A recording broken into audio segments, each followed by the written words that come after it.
give your opponent time to get up to 6 or 7 carriers in a situation like that, and suddenly trying to do a few abducts with a handful of Hydralisks behind him isn't going to be enough. But Reynor's got that killer instinct. He knows when he has to try and make those moves, and his game plan was to defend against Hero. I'm not sure it's going to be the same plan against Big Game. I think you're probably right. We're going to start this out on Winter's Gate, and it goes right now. This is HeRoMaRinE versus Reynor. Let's go.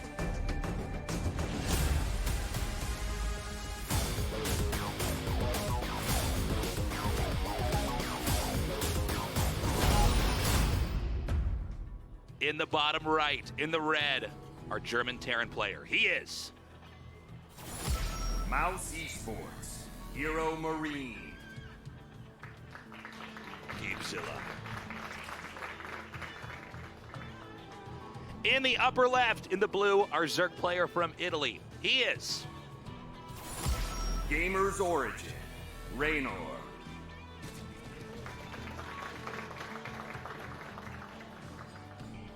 Yeah, and what an exciting series. Just can't mention enough. We were all sitting backstage just losing our minds, completely unsure. All the drones came off those bases. Reynor were like, oh, is this it? You know, Archons are shooting drones. This is usually when the Zerg taps out, but he dug deep down and found that extra little bit to push himself up and topple such a storied Korean Protoss player. And it's kind of crazy. That's what this group has become now, is that 2 incredibly good Korean Protoss have to fight to the death in the loser match later. But we now know 100% one of our WCS competitors is going to get out in first place, which is pretty awesome. It's crazy. This group is emblematic of the shift in power globally for StarCraft 2, where it was a shocker if any non-Korean managed to beat a Korean. But here we are. 2 Koreans are going to be going into the losers match after this series. Right now, it's either going to be Reynor or HeRoMaRinE that passes on going to BlizzCon. And this was something that kind of came up. I was thinking about this as soon as HeRoMaRinE had actually made that incredible 3-game comeback at the start of the day against Classic. But I wondered myself going into this group if it would be better for HeRoMaRinE in this situation, like going in a decider match. Who would have a better chance of beating the Protoss player there to get out of this group? And I feel like there's a little bit more pressure for HeRoMaRinE on the initial expectation, but with how close it was for Reynor, I think he's got to be like, okay, you really want to be the one to get out in first place, because both those Korean Protoss took him to Game 5. It wasn't as much of a stomp as you were maybe thinking for a guy like Reynor, being very good with Zerg. And I'm so interested to see what they bring out. I really agree with Maynard's breakdown. Reynor's been a player that's, with Serral, made bio Terrans they just bully them. You know, you're trying to leave your base, you're trying to move around. Those Ling run-bys have been absolutely devastating. In fact, I'd say it's possibly Reynor's trademark in this matchup against Terran. And they're good against mech, don't get me wrong, but those styles usually make it a little bit harder to execute those types of move-outs, those types of tactics. But with the meta shifting back towards bio and some of the multiple open paths, especially on Winter's Gate, I'm wondering if we're going to see that type of pressure come out. Well, one thing about HeRoMaRinE as well is he really likes to engage. He's very good with his infantry control. I'd say a lot of the times when he wins games, it's less of an overarching strategy and more of him just being tenacious with the fights in the middle of the map. I mean, that's what we saw in that comeback that he had against Classic, as he just over and over and over is trading slightly more efficiently. Yeah, I completely agree with you. He's not been one to throw in trick builds. He's not been one to say, oh, I'm going to do a double battlecruiser rush. We're not going to see those types of, our one, our special tactics come out of a player like HeRoMaRinE. He's just going to try to macro up and mechanically beat you down with well-executed attacks. He's a Terran's Terran, I guess you could really say. Is. You know what I mean? Yeah, it's like he wants to play straight up, make a lot of stuff, and win with a push. I like that a lot. He's your average Joe Terran man. So I build Joe Marines. six-pack Terran. I build Marines and Marauders. That's all I need. That's what my father did before me. You best believe that's what I'll do. So, but I will say, I think it's going to be hard for Reynor to really, for HeRoMaRinE to push into Reynor effectively. I think Reynor handles pushes similar to Serral, where he brushes them off so easily. Yeah, we see it here as well. He's not really trying to commit to a crazy early aggression. The build for HeRoMaRinE this game, by the way, exceptionally greedy, ridiculously fast third command center. He's already moving it out at the 4.5-minute mark. He went into his second barracks pretty early with that to get a quick stim, but he didn't go for any heavy amount of infrastructure. If he were to have been pressured by like an early Ling Ravager attack or a Baneling, something of that sort, he wouldn't really have a lot to defend. And in this game, he gets away with it. It's not a huge problem. The Baneling has only just finished. The Lair's only just finishing. He's not under any risk of being hit by one of those quick attacks. You could see something like a Fastfire or Nidus Network, but that's not the case. Baneling speed boots up, which I think to start this match, looks like we're going to get ourselves a pretty good macro game out of both players, Tasteless. Yeah, I think Reynor's probably going to go for more of a feeler here in game one and try to see where HeRoMaRiNE's at. You know, once you start to get the hang of how strong their pushes are, then I think he can decide if he wants to do more of a strategic game or instead maybe more of an economic game. Because, you know, Zergs, a lot of times when they win, they basically just hold everything off that either the Protoss or the Terran's trying to do. Oh, hold on. We got a Ling run by. We were mentioning this earlier. Reynor is so good at this. And if you have that door open, let's just say he's going to be showing up, and he is not selling Girl Scout cookies, Tasteless, getting on 7 SCVs already to start the game. You pull the Hellions back, even already morphing Banelings. He's like, you better be paying attention here, because your Hellions are going to take a little bit of time to kill those. Maybe I'll get a few more SCVs. And it looks like just barely one is going to finish here. Meanwhile, another attack over here on these two medevacs. They're going to be driven out. Marines are not allowed to touch the ground right now, as Reynor is aggressively pushing creep towards the south. And that's exactly what he needs to do, right? You're buying yourself time. The time he takes to defend against that Ling run-by is a couple of creep tumors finishing. It's a little bit further of that spread. So even if you do get a slightly favorable engagement moving out here as HeRoMaRinE, you're not actually close to a hatchery anymore. The edge of, you know, the field of engagement has been pushed out far enough that HeRoMaRinE is going to be forced to make riskier plays to try and get something done at the start of this match. We see HeRoMaRinE rotating over here to the top center. This is not exactly a very valuable area to try to push in, since Reynor's easily expanding down towards the center left. But let's see if a small attack can do anything here. I think for the most part, this is primarily going to be used to try to eliminate creep tumors.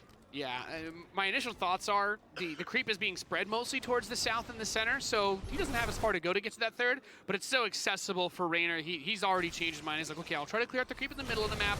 He does have a small force moving on the southwest side, but Tasteless, the amazing thing about Reynor is even if he's not doing run-bys, he's still looking for opportunities to harass him and Cyril. Some of the only Zergs you're going to see go for these early Baneling drops against Terran. Oh, he's going to be able to deny this push easily, and if we can get a shot back over on that Baneling drop, it looks like oh my god, it's actually going to do quite a bit of damage. He gets some SCVs and a few Marines for his Bane drop, Tasteless. So at the end of the day, doesn't get the big economic damage, but he's slowing down probably the next push just by picking off a handful of Marines there too. Yeah, absolutely. That next push from HeRoMaRinE is going to be a lot softer, and unfortunately unable to watch those Marines. They are not picked up in time, and I'm starting to see HeRoMaRinE lose any control of the map that he had earlier. Reynor is still very comfortably continuing to expand southward now, and I don't see a lot of opportunities here for HeRoMaRinE to actually push. I think he might be able to drop, but certainly not hold any ground, especially on creep here. And Reynor's not letting down as well. Like he is on the defensive with his ground army because HeRoMaRinE is doing, you know, the Terran thing. He's constantly trying to pressure with these medevac drops moving out, but the Bane drops are still going to be coming at him. I think that Overlord may have gone by where those Marines were. I'm not entirely sure what happened to it, but the drops have not been able to really get too close to his base. Baneling's get a good hit on those Marines as well. HeRoMaRinE is taking loss after loss after loss, and this is basically what it looks like when you're playing a Zerg that's way better than you, in the sense that you're not allowed to leave your base without being punished. Yeah. I mean, HeRoMaRinE is still doing some of the standard Terran things he should be doing, like trying to get this fourth base up. He's moved the command center out at a good time, and the creep isn't at this base yet. So one of the most important things that you can do, even if you can't get the damage done to the Zerg, get your fourth at a good timing that allows you to just drop those mules, get up to 8 barracks or so, and really crank out that bioforce. Unfortunately, though, because he couldn't get the damage done, Tasteless, we are going to be seeing him crisply get that hive tech. The Ultralisk Cavern is on the way. We should see Adrenal Glands boot up soon, and that tech is going to force something other than just Marines to be out on the field. I'll tell you what, too, I don't think there's going to be any opportunities for Terran to try to punish this either. I mean, Reynor is just not being stopped as he continues to grow across the map. We have another Baneling drop about to occur over here. Let's see if HeRoMaRiNE's watching. I think that turret actually just enough to make him think twice about moving in there. Meanwhile, there is an expansion being taken here in the bottom center, and we're getting to the point where the Zerg's creep is getting close to merging with the Terran's base. And this should be the point of tension as this match continues. You have to be so cautious. If the Zerg player can get up on your base like that, then you'll see those moves come out where they're just throwing Banelings into planetaries, busting things down. Reynor tries to move the Overlord around the side, and it gets picked off, so nice defense there from HeRoMaRiNE. HeRoMaRiNE still taking a lot of losses, although the supplies are the same. Oh, great counterattack here with these links, driving these SCVs away. Looks like the Banelings maybe, I don't know, burrowing here, or he's just going to keep them in case to... Yeah, just wait until the SCVs return. That's an interesting tactic. He's just like, okay, well, you're focused on splitting your units over here. I think you might rally the SCVs back, and oh, he does. He gets 8 kills with those Banelings that were waiting by the third base while continuing to defend this base from the Terran onslaught. He's going to run some links forward, bait out the mine shots, and possibly try to push it a little. And this means Terran won't even have a foothold here on the low ground as the Banelings continue to push forward, and this may be a real threat to the fourth base. Now, putting the extra barracks here in that command center does help choke things up, which is going to make it a little bit more tricky for those Banelings to get good splash onto the bio. And we can see that Marauders are being built 4 at a time, added into this composition for HeRoMaRiNE, which are going to be extremely important when those Ultralisks come out onto the field, as we know that they really just are so chonky at taking those Marine shots. They allow the Banelings to get up close and personal. Again, Ling's coming in here and just doing so much damage to the economy of HeRoMaRiNE, and I do not know about this push here with these Ultras. I think it's going to be very, very problematic for HeRoMaRiNE to try to kite this. He's going to be losing a lot of ground. He does back up. Yeah, the Liberators are the saving grace there, I think. You know, Reynor doesn't want to throw this away. He just got a ton of damage done, but I have to say, Tasteless, of all the weird things that we do see happen in StarCraft, we got a lot of SCVs being made. We got a lot of workers for both players in this game. 11 drones are being added while Reynor's at 88, but Big Gabe was actually over 80 SCVs. So yes, he lost some, but I guess when you have that many, it's not that much of a problem. It does draw some concern about how much army supply he's gonna have to deal with the swarm. Yeah, you're absolutely right. I mean, he's taken a lot of damage, but he's certainly not living through this game economically. I'm worried, though, for him, because there's not a lot of spots on the map that HeRoMaRiNE is going to be able to expand to, and with Reynor now continuing over here in the upper right, it's only going to get more problematic. Here we've got a bunch of Lings and Banes coming down, a lot of SCVs retreating, and so far 6 have been killed. And he has to look the command center off as well because it's been getting injured. It was down in the orange prior to the start of that fight, and once you move on creep, well, the Ultralist, okay, that was a lot of Banelings killed by that Widow Mine, so that was a really nice grab, but if you try to push out into those creep, that's when those Ultralisks are really going to be able to collapse on you. We actually have a drop happening at the top. Here it is now, and it's going to be taking out this hatchery. This is actually a very big win here for HeRoMaRiNE, since there's basically no way he would be able to push up here. Eliminating the hatch with the drop is the best you can ask for. Yeah, that's definitely a silver lining for HeRoMaRiNE. He also landed a command center in the base next to Reynor's last base in the bottom left. If he's able to hold on to that and not have it picked off or spotted, could be a great way to steal some resources, because I don't think it's going to be easy to maintain that if Reynor sets his sights on that base. I don't know if Reynor's aware, but there is an expansion being taken at the very, very bottom left corner, and it seems like that would be ripe to attack, but Reynor has so far ignored it or not scouted it. He must not know. These Ultras, this is what you want to do as the Terran. You want to try to drag these units off creep. Now, he does have the anabolic synthesis upgrade, which makes those Ultralisks incredibly fast, even off creep, but the rest of the units are going to trail behind him just a little bit more than they normally would. That's why getting rid of that creep is so important.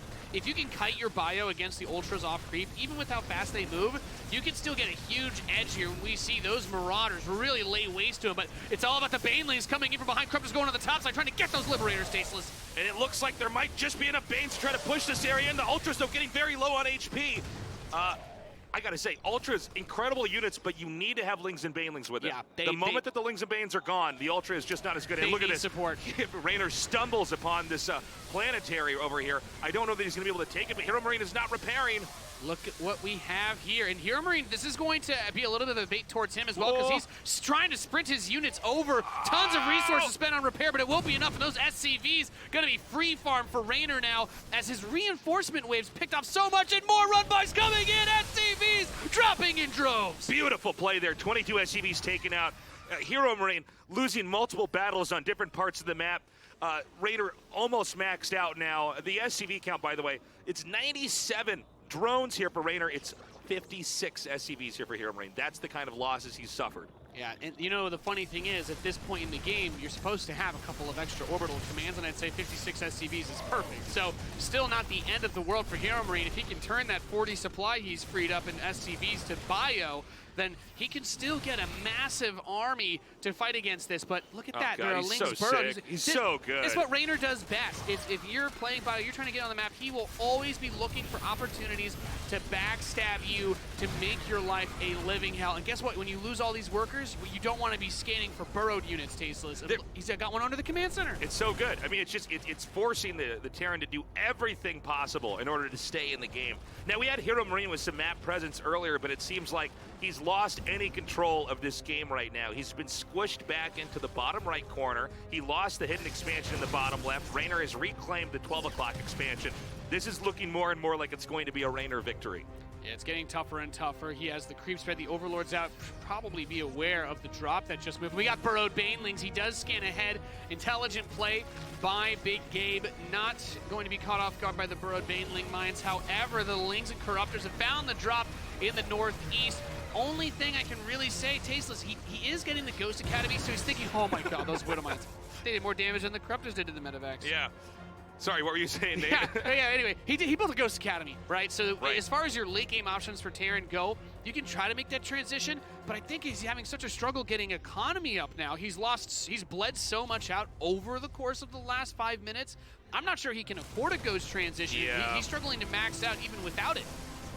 Okay, once again, these Ultras going to be very difficult for HeRoMaRinE to deal with. There's just too many Banes. That was the majority of the army that he had there, and that's going to be it. GG. Game 1 goes to Reynor. Extremely well played by the Italian Zerg. Just the way that he was able to, from the very beginning of the game, get that first Ling run by in. You think to yourself, 7 SCVs hurts, but it's not irrecoverable, right? He got a crazy fast through command center. But then you look at the other parts of that, the externalities at play. The creep spread gets a little bit further out. He wants to push the third. He has to go a little bit further. That gives just a little bit more time for those next inject waves to get going, more Zerglings to come out, and suddenly, I'm not sure we saw HeRoMaRinE get any economic damage done until he was basically at the stage trying to throw Medivacs all over the map. Basically, yeah. I mean, he did manage to take out 12 o'clock, but Came overall, so late, yeah. HeRoMaRinE seemed like he was stabilizing, but then Reynor, he's so good at yo-yoing back into the position where he's going to have the advantage. He's such a tough player.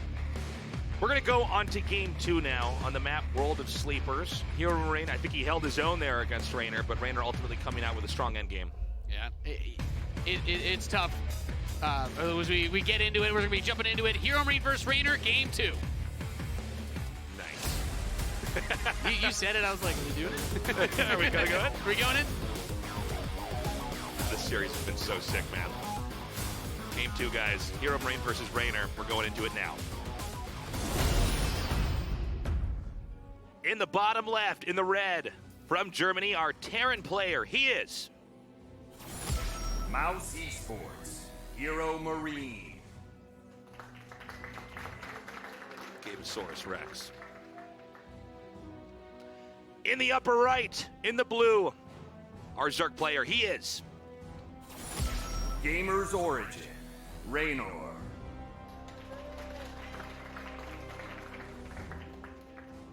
The one thing that does give me cause for concern, though, yes, he tried to set himself up very well with his economy, and he still got a pretty quick stim.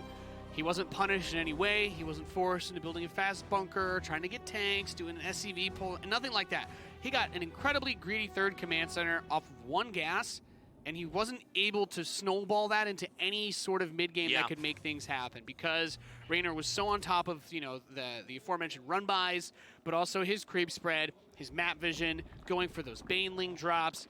And that scares me, Tasteless, because HeRoMaRinE was allowed to do one of the greediest builds you can do as a Terran versus Zerg, and it didn't give him what he needed to actually go into the game with an advantage. I totally agree with you. Again, we were talking about this earlier. It seems like, in general, HeRoMaRinE wants to win in the classical Terran sense. He wants to win with a push. He wants to expand, get his upgrades, and move out, right? and this doesn't to say that he's a bad player, but he doesn't tend to have strategic wins in that sense. You know, for instance, you'll see Maro know when to do a 2-racks proxy, right? Yeah. He knows when to insert that build into a best of 5, into a best of 7. The problem for HeRoMaRinE, though, is Reynor handles pushes so well. Even when he starts to lose to a push, most Zergs, by the way, will normally fold at that point in time. They'll get toppled, but Reynor can actually bounce back. So I'm going to be really impressed if we do see HeRoMaRinE actually win with that style. Yeah, it's one of the trickier things because, and Artosis mentioned this earlier, but the mech versus Zerg isn't as much of a thing in the last month or so of the Terran versus Zerg meta. And that was actually one of the ways you could kind of play versus these styles, was dragging the game out. Since if you're playing more defensively, if you're using units like Hellions, you're not worried as much about run buys. You know, you're going to have your units cutting off major choke points. You're kind of just saying, all right, well, let's just, let's do-si-do. But now Zerg players have gotten so good at picking that apart, using things like Nidaswarm, Swarm Host. If you do that, you're giving up your ability to deal with a lot of those strategies, frankly speaking. So you instead are forced to go into bio, which isn't bad by any means. Right. But Reynor clearly showed he is so good against it. Yeah. No, he's very, very strong with his splitting of his infantry. Generally, he's quite good with his pickups. We did see him flub a little bit in the last game where it seemed like his screen was not at the right place at the right time. So he had units under medevacs that were then hit with banelings. They weren't either stimmed or running or being picked up. But generally speaking, yeah, he's amazing at that. Yeah, it's tough. It's tough because that is HeRoMaRiNE's bread and butter, but Reynor is so good when he's up against bio players because as that Terran, you want to be making those pushes, you want to be moving out. And when Reynor is aware of everything that's going on, when he's getting that creep spread, when he's getting all that scouting done, which the Ling run buys as well, we always talk about it, their harass can be your scouting in those times. When the Lings get into the base and they see that, they're like, okay, well, I see the engineering base, at least I know that. We've seen Cyril be one of the players to get a lot of the early Link speed. Excuse me, he's going to try and just go for some quick kills with that the was a sick Hellions. block, but the Hellions do get through. The drones continuing to retreat. They are just out of range. And we have now 7 drones being picked up. A lot of these units are still alive. A few more shots still available. It looks like it's going to end with 10 kills there on the workers. Great run by HeRoMaRiNE, and that is exactly the kind of play he needed to start to get a leg up in this game to make his pushes stronger as the game progresses. That was amazing, Tasteless. From the Terran perspective, when you risk that, you're basically thinking to yourself, okay, I'm going to be vulnerable to something like a Baneling counterattack or something weird like that, but Reynor's not really the type to do that build, and you see he's got the wall up now at the front, but you want to kill at least like 7 or 8 drones. Getting 10 is like, you're happy with that. So he's got to be thinking to himself, all right, I've done enough damage to stunt their growth a little bit. Unfortunately, the spores are ready for the Banshee, because as that was scouted quite a while ago. Whoa, this Banshee's not done anything so far. Oh, man, okay, that sucks. Yeah. That's too bad, because normally, almost no matter what, you get 1 or 2 drones with a Banshee. I think he was a little bit too direct in how he tried to fly into the base. I mean, he was being hit from every possible side there. And when we talk about scouting again, Reynor goes back in. He had a very early Overlord speed. This is something that Cyril does a lot, especially versus Terran, where he just wants to know, right? Terran's strength is oftentimes been those mix-up of the build orders, but being able to shut down the Banshee play, scouting immediately, okay, double engineering bay, extra barracks. You don't have to think about certain things anymore. It's like, oh, I'm not worried about BCs, not going to be one of those weird builds. No Meg, no Mass Hellions, all right. It's just going to be Marine Tank probably into Bio Mine, and well, World of Sleepers is a massive map. And as big as Gabe is, this one might still be a little too big for him playing a long game versus Zerg, Tasteless. Yeah. Stim, by the way, is just now finishing. So if the Terran wants to push, now would be a moment that they can actually do it. You can't really do much with your infantry until Stim is done. As this is happening, we have the Baneling's Nest starting over here. Zerg's continuing to tech up. Overall, despite losing those 10 drones back there, Reynor's actually held everything else off pretty well. The Banshees, Cloak and Banshees, that's a lot of money to invest in, and so far they haven't paid for themselves. So at least in that regard, he's okay. I think for this game, right now, everything's going to be on that first big push because HeRoMaRiNE will have a slightly favorable engagement based off the drone damage he did earlier. He hasn't really lost anything yet, and the worker count was still close enough that mules are putting, I think, HeRoMaRiNE's economy in a pretty good place. So naturally, Reynor's going to recover from that probably by the time that first attack is over. So if he can stop whatever the first move out is from HeRoMaRinE, if it's this double drop, without losing anything, without having a base denied, losing any of his queens, he's going to be feeling really, really happy. That's going to set this equilibrium back for this TVZ nicely. Okay, here comes that drop now. This is where the Terran is most likely just going to be roaming and trying to control the creep. We have some Lings over here on the side. And immediately this is going to be a forced pickup. Reynor very much on top of his defense. And his creep overall, it's actually being spread quite nicely here. Yeah. He's continuing to make it really difficult to see any clear area where you could push when the big push actually comes. It's incredibly difficult. You would think with the map being this big, it's also harder for the Zerg because they have to cover so much more with the creep spread, but not for Reynor. Not when you're playing this fast. I mean, he's so quick at Starcraft. You would think he's like one of those TV shows where the superhero runs so fast everything's in slow motion, and Reynor's like, oh yeah, well of course I gotta spread 11 creep tumors right now. That's fine. That's not a difficult thing for me to do. Oh, there's a drop coming in. My Lings are right there. Yeah. By the way, I'm also getting my tech up. My +2 upgrades are starting, and he's gonna be going for that Hydra Ling Bane style this game as well. So going for a little bit more of a dedicated anti-air setup, not just that mass Ling Bane into Ultralisk. This is a pretty crazy push. So he pocketed those 2 tanks into the medevac.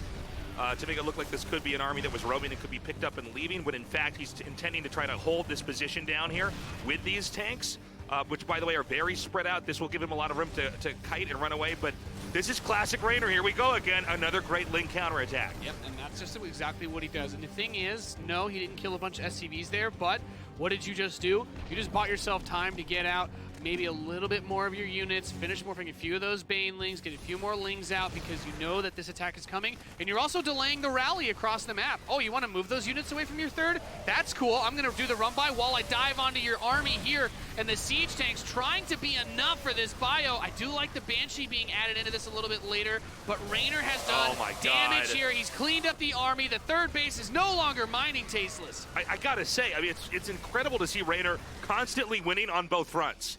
The counterattack gets in there and does the damage. The moment our observer gets back over to the push is being vaporized.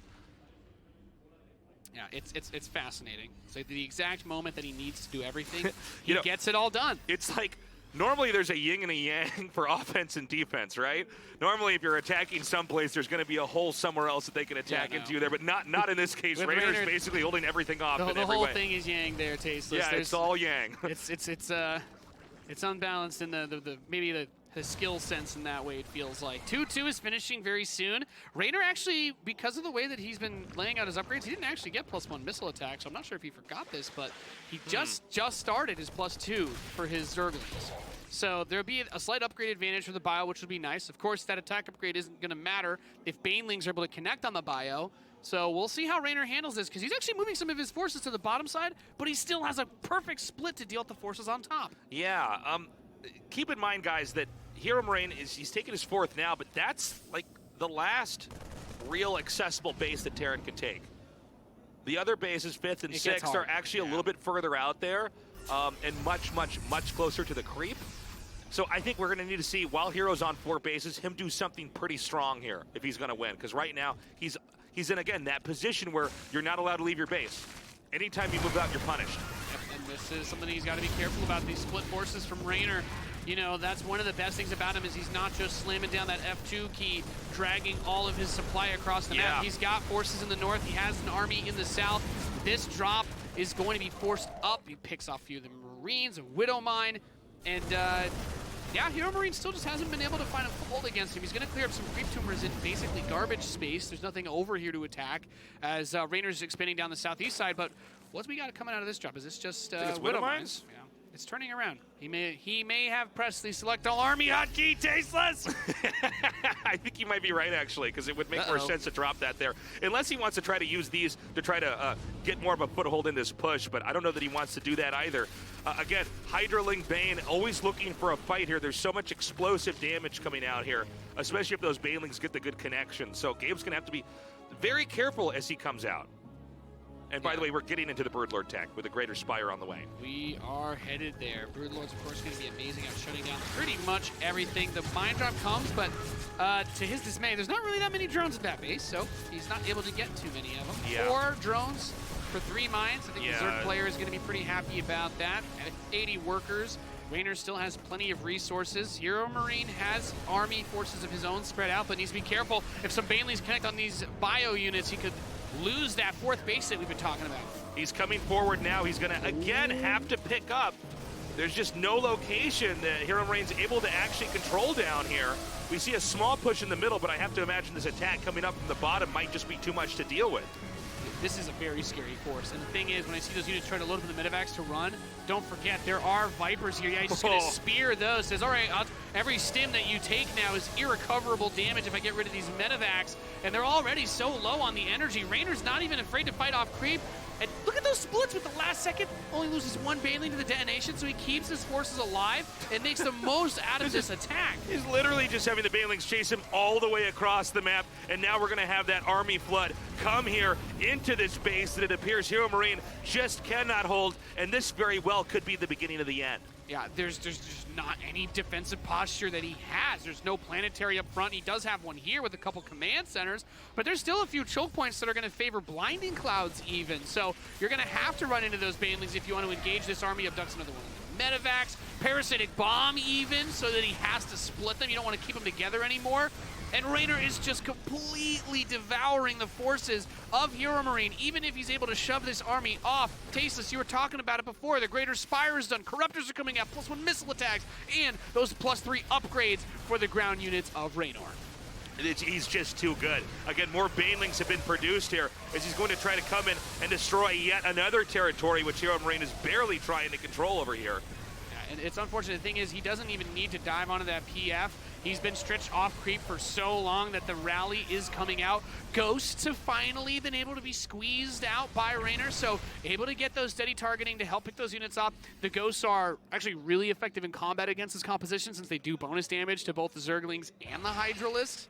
And of course, the snipe is something that he's really going to need when 7 Broodlords come out on the map, Tasteless, but I don't think there's going to be enough to actually get through the supporting units so he can land those steady targeting shots on the Broodlords. Yeah, I think you're right, Nate. You know, one thing about that last attack that we saw is that Reynor kind of overextended. He went a little bit too hard in there and definitely hemorrhaged some of his army, but I don't see a real opportunity here for HeRoMaRinE to try to seesaw this back into his favor. Keep in mind, he's reclaimed that outer base that was destroyed, but obviously resources are not infinite in StarCraft. Tragically not. Tragically not.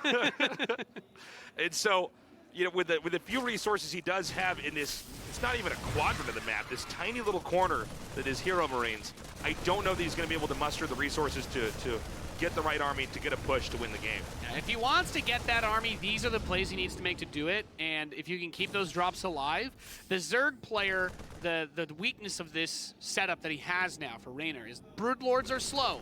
They are not quick. They are dummy thick, Tasteless. So if those drops are able to pull the Zerg army to the corners of the map, it's very hard to move those Broodlords out on their own, because without the Banelings underneath them to kill the Marines, you can actually stim 30 Marines under 7 Broodlords and kill them. Like, you can get that done. So the Broodlords are very powerful at breaking the defensive position, but they're not actually going to be that great in a straight-up fight by themselves. So you really want to keep trying to land these drops, create space on the map, make this map feel even bigger for the Zerg. That's the one time where that size becomes a problem, but look at this. Reynor leaves a few Hydras behind, picks off the medevac, and he says, all right, let me know when you're done fooling around, and I'm going to come drop the hammer with this.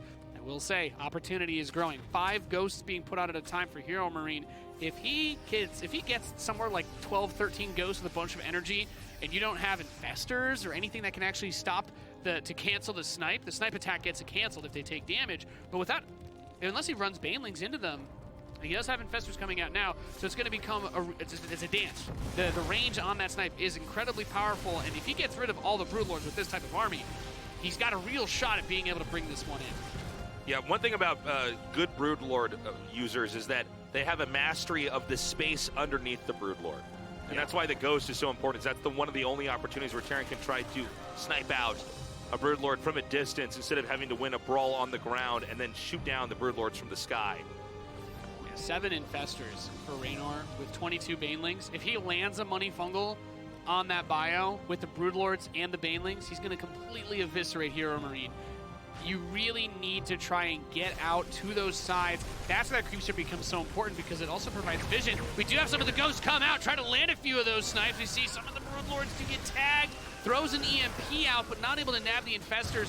I think with Cloak researching, one of the other more really important things to do, good save on those ghosts, by the way, with medevac, you want to get that enhanced shockwaves upgrade for the ghost. That one is incredibly valuable as infestors are a bit chunky themselves, so having that bigger radius for EMP is what's going to allow you to get up there and snipe, because banelings, they have to be on your ghost, and at that point your bio can actually be useful again.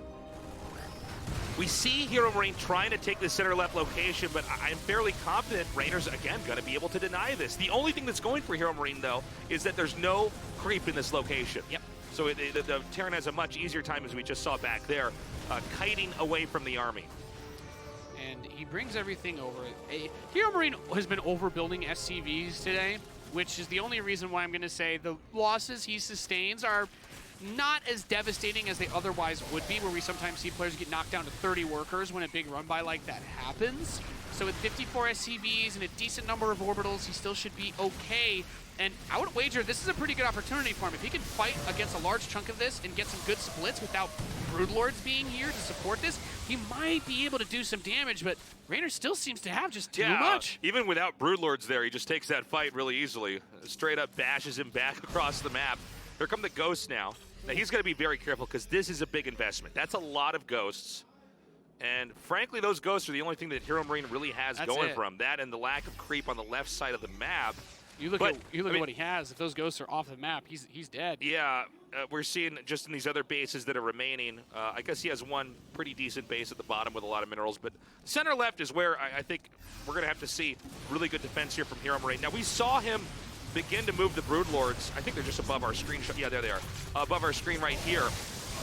I think we're about to see Reynor pull the trigger and push in. I might be wrong. He might try to stay back, but I would not be shocked if he starts to try to close in on the 9 o'clock position. Yeah, just that last thing we saw as well. He's so on top of everything. Parasitic Bomb with a fungal growth on 2 medevacs. It's like, yeah, a bit of energy since we're not going to fight just yet. He kills 200 resources of the Terran player there, picking off the medevacs. And that's really nice. Another run-by is going to come in here.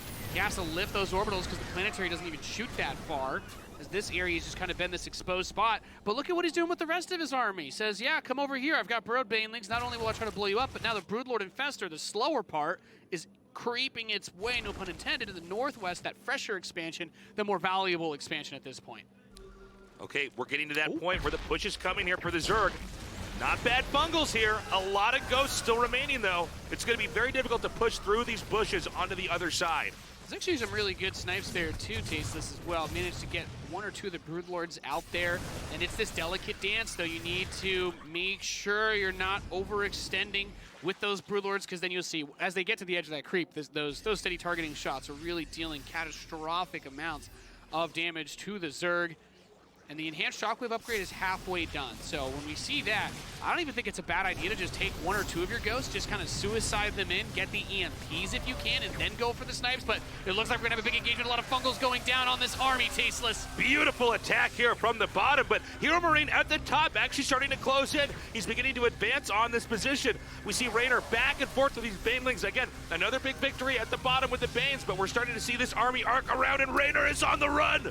I mean, HeRoMaRinE was just spread out so much. I mean, big game. He took over the entire damn screen with his army there. The ghosts were able to get really good snipes off, and suddenly the infestors, some of them still have energy, but you're trying to use fungals on an army that's spread so far, there's no way that you can get the engagement you're looking for, and now you're a little bit on the back foot because not only does he still have bio and medevacs, but if those ghosts, they just really need to get EMPs on the infestors, and then this bio army can roll through a lot of what's here. A little bit of an overextension there from HeRoMaRinE. He just steps out a little bit too far. He probably should have regrouped, but that was the first time we saw Gabe really take a major fight.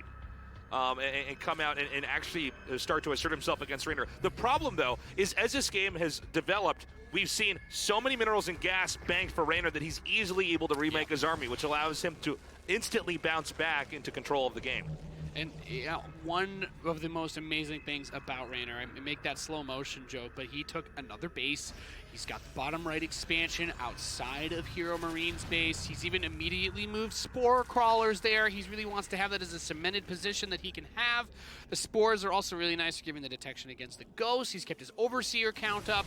HeRoMaRiNE did cloak his ghost in that fight, but it didn't really get too much from him. And he's just still so out on the map. This command center, that's a huge amount of his economy that he loses if it gets blown up. You need those mules to fund the fight here for HeRoMaRiNE.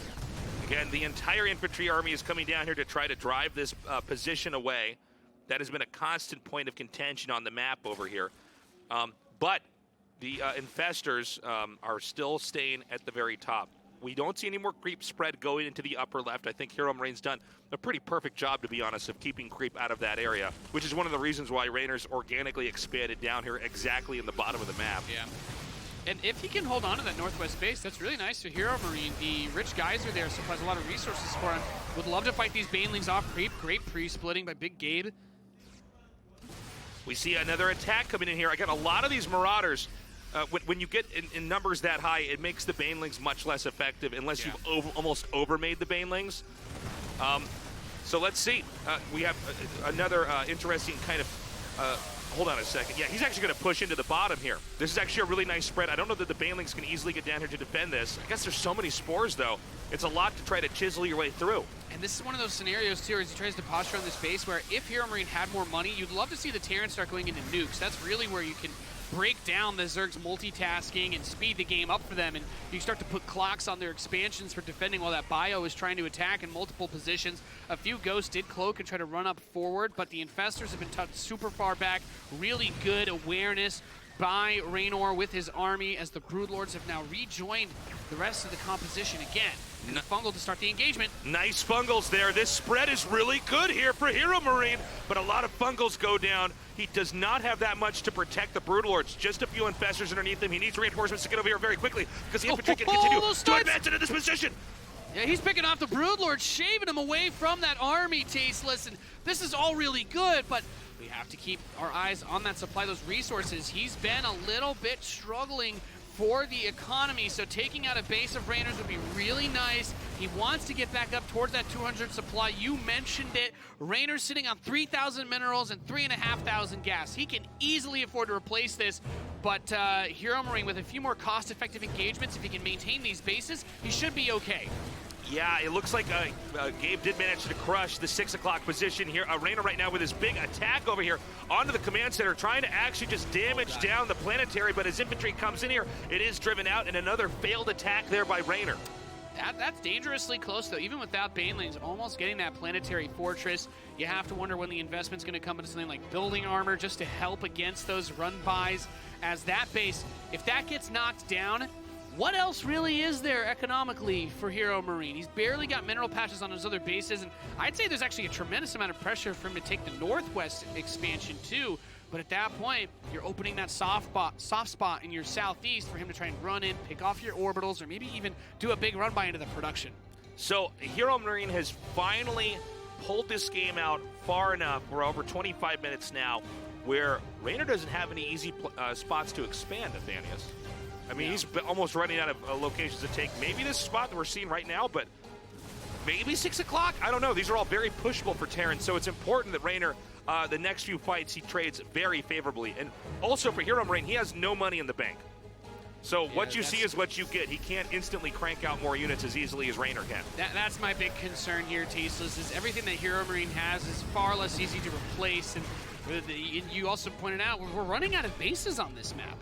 He's going to try and clean up the bottom expansion again, which is really nice. But the thing is, Reynor's just had more bases for longer. So even with the cost effectiveness of HeRoMaRiNE, he cannot afford to take any bad fights. Reynor's in a comfortable position where he can say, all right, if I lose a little bit here, a little bit there, it's not the end of the world. You know, I have a couple of extra lives, you could say. But if HeRoMaRiNE takes one bad fight from this position, it's going to be very hard for him to recover. And the banelings clean up a few of these mines ahead of the army. Don't let him get to the ghosts. Good steady targeting fire, though. Really good positioning with those ghosts on the high ground. Too difficult to try to get the banelings to connect on them. And this foothold that HeRoMaRiNE has in the upper left is what is keeping him in this game. Can he get down? Okay, no, he cannot. I was going to say, can he get down here with these Marauders and do damage? There's no way. The Broodlord Infestor is too hard to engage, but it is difficult to get anywhere quickly with Broodlord Infestor. And so, if Reynor chooses to keep that army in the south, defending that location, then he will not have an easy attack here in the upper left. And by the way, with these ghosts on the move, I think HeRoMaRinE has ambitions to try to break this southern spot. Look at that, I love this. Takes just a few ghost runs forward with that EMP, and that's what he uses just to open the door because he knows he has to pull back in order to deal with that. But Reynor smells blood in the water. He says, all right, if you're in the south, that means my HydroLink bait can get this planetary, and I know you are completely broke if I blow up this command center. In fact, that next orbital under pressure as well. Still a few fungals are available, so he's gonna be able to land one. This hatchery, not a big deal. He's got 4,000 minerals. Yeah, and he didn't actually kill it. So he comes over to that top side. Infestors are still there with the Broodlords to defend. The HydroLink Bane trading out a little bit. Now you could say, yeah, how far do you really want to extend with this? But when you have this economic advantage over your opponent, it is so hard to be punished for that. However, 26 ghosts is pretty freaking scary. If you don't land a money fungal or crash banelings into those ghosts are going to rip every single unit you have to pieces. Now, with this many ghosts, you're going to have a lot of energy to try to eliminate other units. So it's very important that HeRoMaRinE gets each possible spell off in this game. And also, Reynor's, I think he's handling this very, very intelligently. He's willing to give up certain spots like 12 o'clock here. Can't believe that hatch is still alive, by the way, though. I know. That was so... I think he could have killed it, to be honest. It seemed like it wasn't a worthwhile retreat. It's almost like Starcraft's a difficult game, Tasteless, and there's Maybe a million the things. most difficult. These two guys are e-gaming pretty hard right gamers, now. Nate. These gamers 30 minutes into a slugfest, as it were, on World of Sleepers. So let's go big picture here. Reynor, he can most likely reclaim 12 o'clock. The upper left base is the only basically virgin base on the map. Nobody's taken an expansion there yet. There's a lot of money in the bank here for Reynor, but big picture, he's eventually going to run out of resources if he doesn't trade efficiently. Yeah. And keep in mind, guys, stuff like banelings, they have to die when you go in the fight, so you can't use them later on. Which means Reynor could be in a pretty perilous spot if HeRoMaRinE can continue to harvest as much as he possibly can here in the upper left. And so I believe we're actually going to, are we going to see a full-on push here? He might try to take an approach where he tries to go into the main. Hold on. Terran's actually pushing up here. So we might have them both trying to hit each other from different sides. I like the Liberators as an anchor point. Reynor's micro against the Widow Mines has been too good. I also say with coming over this airspace is really dangerous. Whoa! The Ghosts have an opportunity, but just barely gets the fungal over there in time. Man, coming over those cliffs, though, the Infestors can't follow you through the abyss, Tasteless. If those Broodlords all get sniped, we're going to see Reynor's bank disappear pretty damn fast. We're beginning to see the symbiosis of the Infestor and the Broodlord together. The fungal going down to make retreating basically impossible, and then the Broodlings to come down to do the damage and take up surface area. Meanwhile, this push is actually going to be hit with no Infestors or Broodlords there at all. These Banes connecting very nicely with their targets. These medevacs looks like, will he just barely have enough to heal this up? I love that Cloaked Ghost in there as well, just able to barely survive. That was a good thing to try and target fire down, but you need the Overseer there for that. And really, HeRoMaRinE's goal is to just try and get these big, cost-effective engagements, but you can't have this happen. This is bad. Yeah. Grabs 3 of the Ghosts. He whiffs an EMP. There are no Infestors there to hit because Reynor has been extremely good at not... He just doesn't group all of his units together. You look at some Zerg players, it looks like they're slamming F2 all day long, but he is moving his pieces individually very deliberately. So there's no universe where he's just, oh, my Infestors are always underneath my Broodlords. No, it's not that close. So if you're fighting the Broodlords, the Infestors, they're in another castle. Good luck killing them. Now, we saw the destruction of one of the bases that's already been mined out, but he might as well take that out and get rid of the vision in that location. We're getting, into the nuke phase of this game, and that's often a way, or a technique, I should say, to zone out Broodlord Infestor to make it an undesirable spot to try to push into. Although we've seen some major victories from the Zerg in the south, the real story is going to be in the northwest here. Because, again, I don't know that Terran can realistically push into 6 o'clock without giving up the upper left. And so the game plan here from HeRoMaRinE, from Big Gabe, may be to just gamble on sucking up every other resource in the upper left and forcing Reynor to to end this game in a cost-inefficient manner where HeRoMaRinE just barely has enough to survive. No, I think you're completely spot on, Tasteless. It's so hard to end games on World of Sleepers because of the geography here that just kind of choking your opponent out with that cost-effective army is a really good play. And finally gets that nuke, but picked off immediately. And that's the risk you run when you use nukes against Zerg and you don't have a massive bank. It's so hard to replenish them. They're not cheap to drop a couple of nukes across the Zerg base. I actually really like that he only got one nuke, though. And he doesn't have, like, for instance, 5 nukes banked up here, because a lot of times nukes are not cost efficient for what they're doing. They allow the game to be drawn out, but the money can occasionally be invested in better things. So every moment that there's an opportunity to attack somewhere, Reynor's going to take it. He knows that this is the furthest that HeRoMaRinE has as far as territory, right? Top left, and still the bottom left is where all of his infrastructure is. Any moment Reynor can try to run Lings in there, he will do that. Exactly. That's the real issue, is he needs to stretch so far to defend his economy. But like you just said, what's the biggest weakness of Terran? Getting on their production. Yeah. If he's able to get 30 or 40 Lings into the main base of HeRoMaRinE because he's fighting in the northwest to keep his economy going, well, then you're just dead. You're going to have to spend 3,000 minerals rebuilding all of your barracks and supply depots. You know what I'm wondering, Nate? I'm wondering why we don't have any Niduses yet. I feel like you pop a Nidus up in the main and the bottom left. You know, that's a good question. I don't know. But anyways. Well, I guess that's just a part of it's maybe a credit to the chaos of this game, but a cheeky worm or two in that main base to get past those pesky supply depots, and we might see... I mean, just send Lings in there even, you know? To get the vision. Okay, so here comes the push from the Zerg. We've had Reynor suck up enough resources, by the way. He can remax. He can lose his whole army and make it again at the snap of a finger.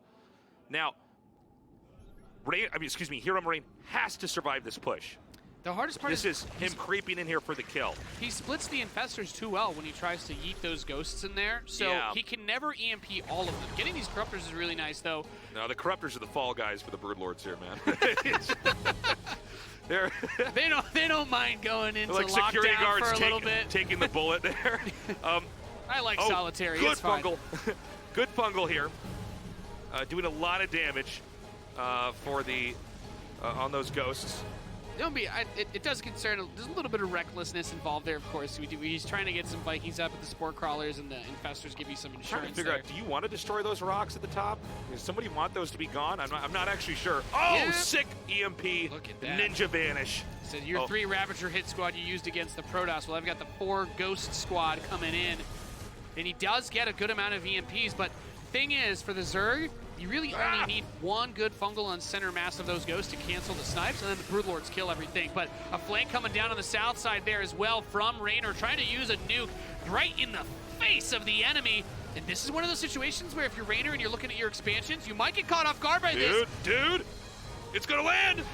Lots of damage there in the middle, and HeRoMaRinE dives in, trying to snipe down some more of these broodlords. The bottom army is beginning to arc around here and try to close in on everything that Reynor has. A good spread on the forces means it's hard to land fungals onto all of these units, but Reynor is going to be able to spend that money now on the reinforcements to come up and try and stop this. A few of the broodlords are still standing strong. The infestors are still getting those fungals, and the bio has been depleted for HeRoMaRinE. A medevac tries to save a few of those forces, but the corruptors can punch those down. They can smack away the liberators, and if you're Reynor, he's got 74 Zerglings he just pushed out. They're going to be chasing behind this. I'm not sure HeRoMaRinE has enough left to defend Tasteless. GG! Reynor goes up 2-0. That game was so dope. I'm so impressed.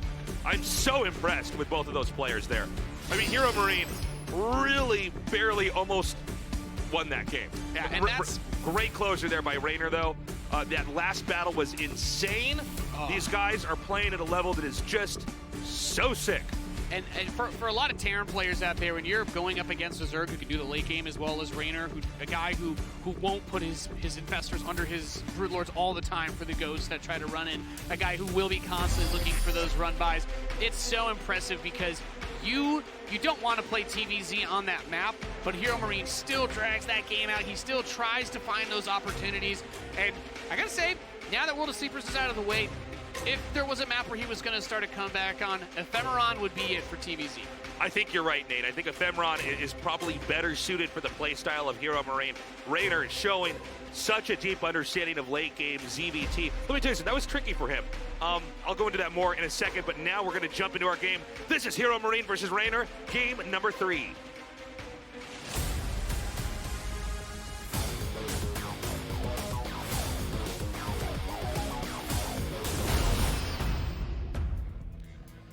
In the upper left, in the red, our German Terran. He is Mouse Esports, HeRoMaRinE.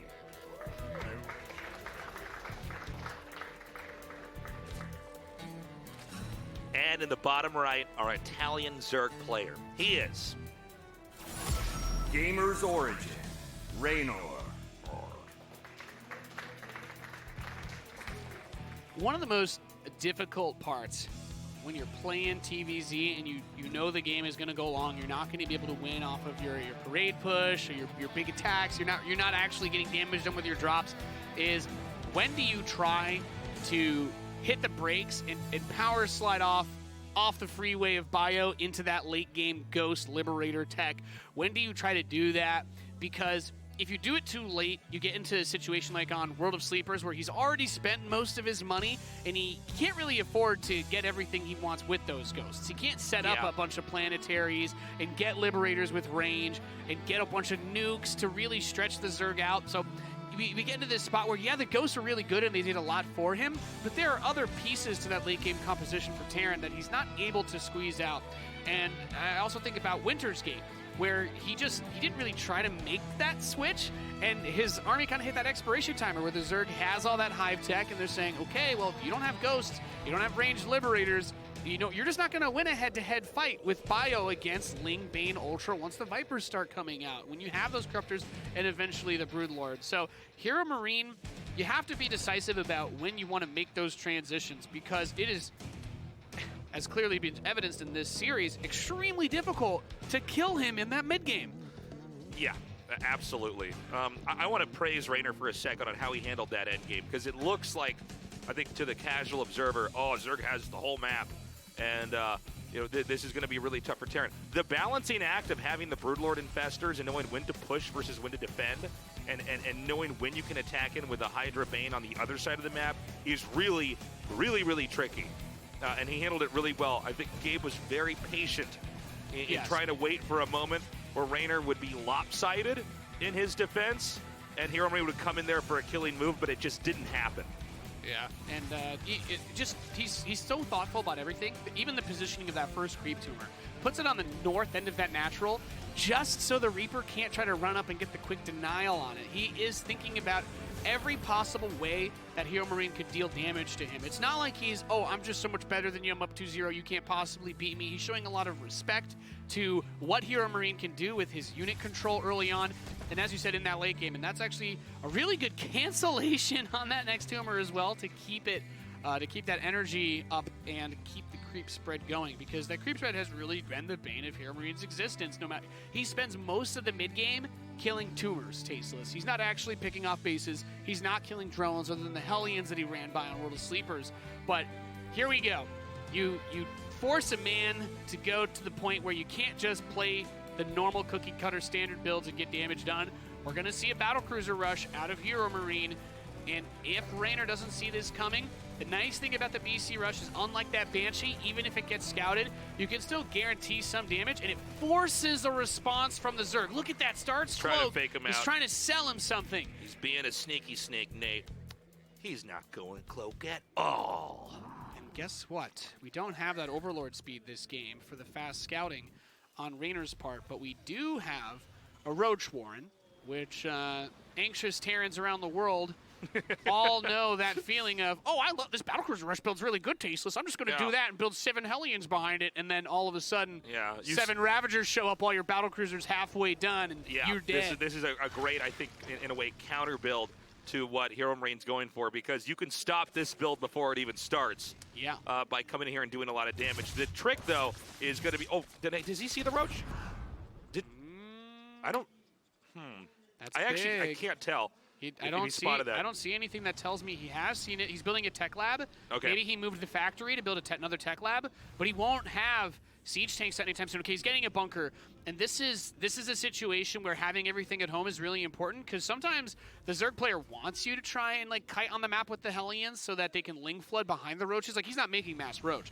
This is some roaches to create that space to possibly put the lings behind and really just pressure the Terran player for being greedy, which is what this build is. It is very greedy to just rush up to a battlecruiser, because now you're also getting rid of your ability to just tactical jump across the map. You want to use your BC to defend now, because you could lose all your SCVs here. Whoa! See that bile just on the corner of the screen there? Technology. The lings, the lings are just now arriving over here. Now, the battlecruiser would drive them away, but this is actually in a lot of ways what Reynor wants. He wants his battlecruiser to be preoccupied with trying to drive this away, but HeRoMaRinE warps over.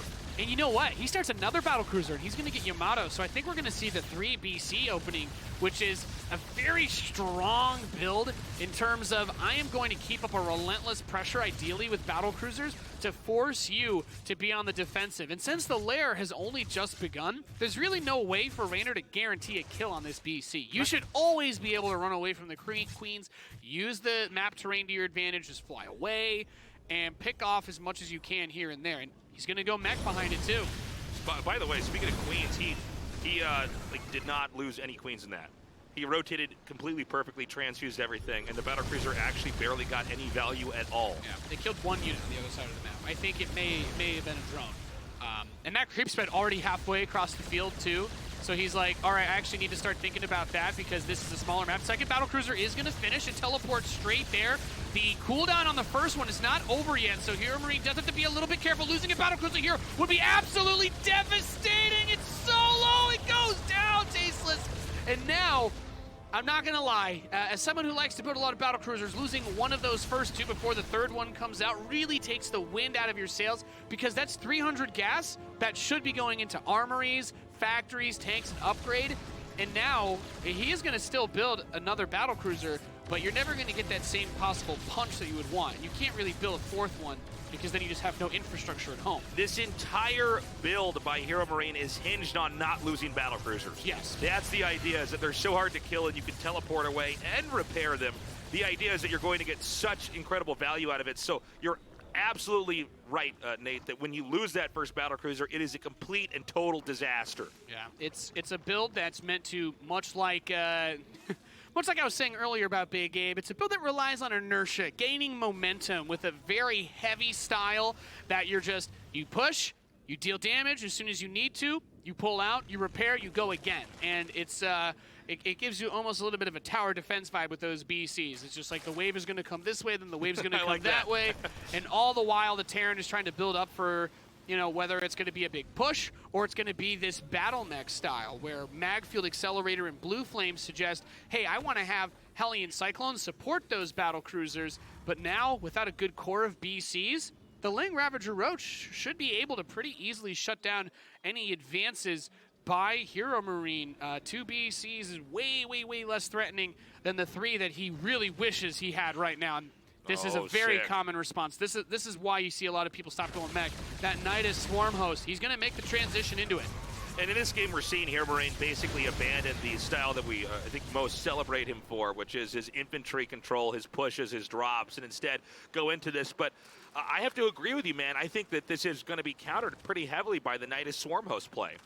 Yeah, the hard part is battlecruisers are actually able to deal with building Nidus Swarms, but then you're keeping your 400 mineral, 300 gas units on the defensive. Right, and instead of doing stuff like this. Yeah, and they're slow. They're slow as well, so you have to basically have like 1 BC here and 1 BC there, and then the Zerg player will just build the Nidus somewhere else because it's not going to kill a whole wave of Locusts. Instead, he's actually just going to go for the deep ball into the main base with that Nidus. He's saying, oh, I don't even need to just use the Swarm Host. If I get 40 Lings inside your main, you're playing mech. Good luck getting the rest of your units back inside to deal with it, and he's going to teleport back home, but the Locusts are already going to pop out, Tasteless. They pop out just in time, and he's going to be able to take this armory out. That is huge. Going to get the other one in time. Nope.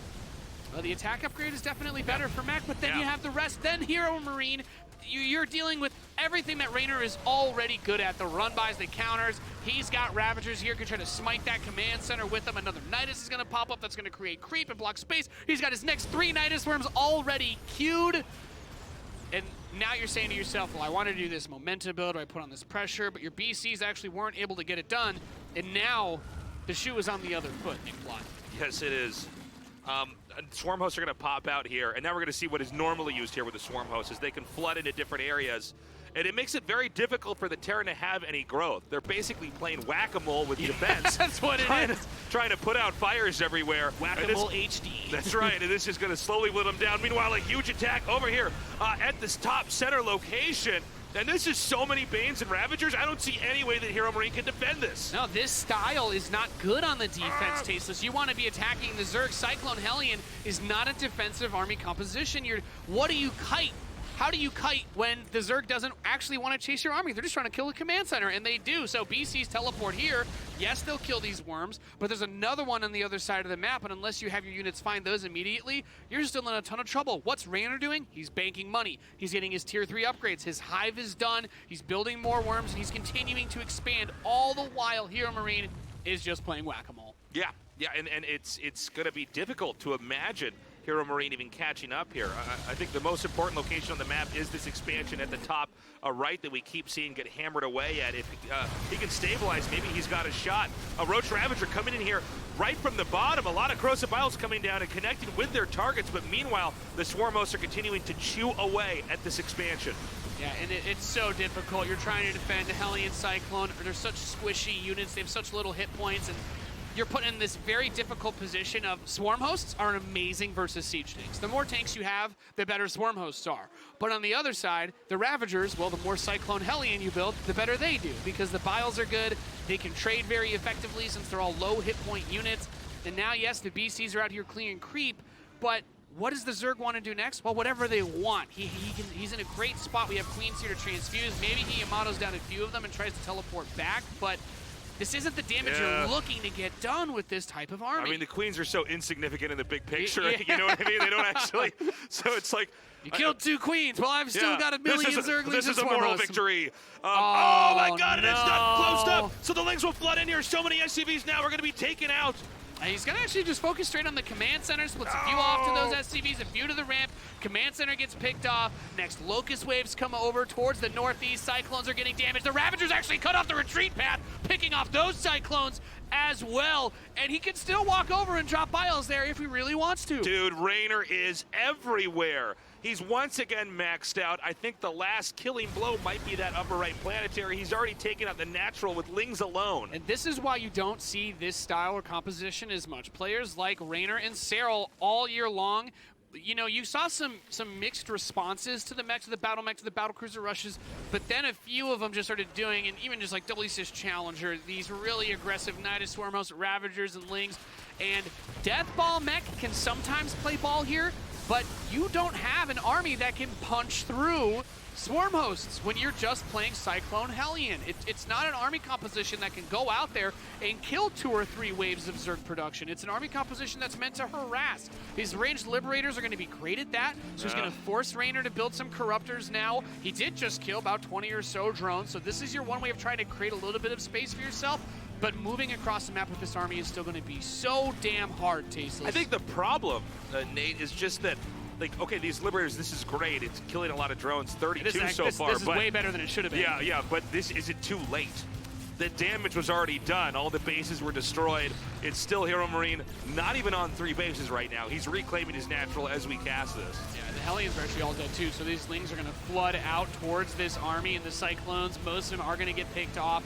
The rest of the reinforcements come in here for Reynor, and everything is dead. Corruptors are fighting against the battle cruisers, and there's not really a whole lot going on. As you can see, the wonderful amount of damage BCs do against Corruptors, they're not going to win that fight. And GG is called. Reynor takes it 3-0. Reynor is so good. Every game very different. He is pretty good at the video game, Tasteless. This gamer. No, man, Reynor's so sick, though. I'm really, really impressed with that series. I think HeRoMaRinE actually showed that he is a strong player, but is unable to come up with any solution for Reynor's insane map control. It's so tough because HeRoMaRinE's bio is good, but the way that Reynor